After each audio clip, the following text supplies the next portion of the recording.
Today we're going to talk about higher derivatives, specifically the second derivative. So let's start by considering two different functions. Both of these functions are increasing. They both have a first derivative that is positive. However, simply just saying these are increasing functions doesn't really give us the full picture of what's happening. In the graph on the left, it's actually getting steeper. It's increasing at an increasing rate.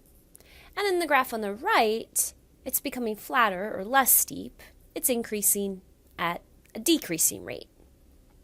We are going to use something called the second derivative to describe this idea. And the second derivative we're going to denote as an f double prime or a d2y dx2. And second derivative describes the rate of change of the first derivative. How are the slopes actually changing? If the first derivative is increasing, if it's becoming steeper, we say that the second derivative is positive. If the first derivative is decreasing, if the slopes are getting smaller, we say that the second derivative is negative. Anytime the second derivative is positive, we are going to say that the function is concave up. And anytime the second derivative is negative, we'll say the function is concave down. So here's another function. With this particular graph, I can tell where the function is concave up and concave down by just kind of looking at the curvature. Is it curved upward or is it curved downward? The regions I have shaded in green appear to have that upward curvature. We would say that the function is concave up there. And that means the second derivative would be positive in those locations. Whereas the middle of the graph appears to have a downward curvature. It's concave down. And that would be a place where the second derivative is less than 0 or is negative. Now those transition points, the places where the function changes from concave up to concave down, are going to be called inflection points. Inflection points occur at places where the second derivative is equal to 0 and where the concavity shifts from concave up to concave down or vice versa. All right, so let's take a look at an example. For the following function, where is it concave up, concave down, find all inflection points. These problems are asking us to analyze the second derivative. The second derivative is the derivative of the first derivative, so you have to find f prime first. The derivative of this function would be 5x to the fourth minus 90x squared. That's my first derivative. And then the second derivative is the derivative of that function, 20x to the third minus 180x. To determine where is the function concave up or concave down, I'm going to do an analysis that is very similar to what we did when we were trying to figure out where a function is increasing or decreasing, except I'll be looking at the second derivative. So the first thing I'm going to do is try to figure out where does the second derivative equal 0. And I'm going to solve this equation by factoring. There's a greatest common factor of 20x. If I pull that out, I'm left with an x squared minus 9, which is a difference of perfect squares and can be factored as x plus 3, x minus 3. So the second derivative is equal to 0 at x equals 0, negative 3, and positive 3. And then I'm going to create a table using the number line. I'm going to put those possible inflection points, those zeros of the second derivative, on that number line.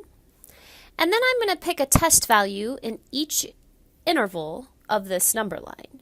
So something smaller than negative 3, something between negative 3 and 0, something between 0 and 3, and something that is larger than 3.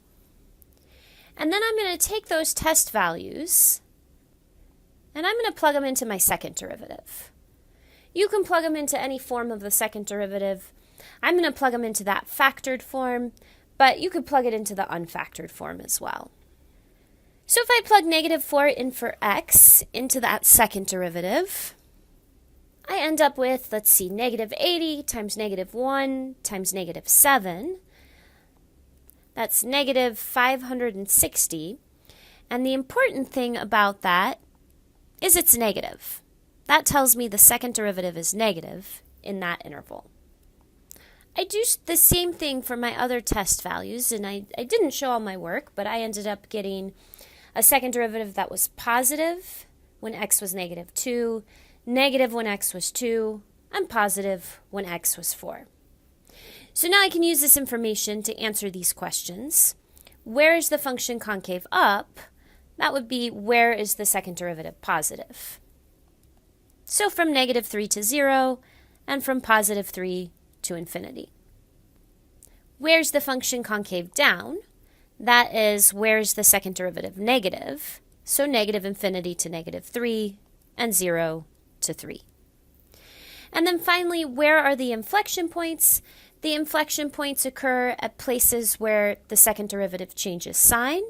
So that would be each of these zeros is actually an inflection point. But just like when we found maxes and mins, when we find inflection points, we have to give the y-coordinate of that point. And so we're going to take our x values and we're going to plug those into the original function to try to figure out what the corresponding y value is. So I plugged negative 3, positive 3, and 0 into that original function and got the following y-coordinates. So those are the locations of my inflection points. Next, I'd like to go over a couple of applications of the second derivative.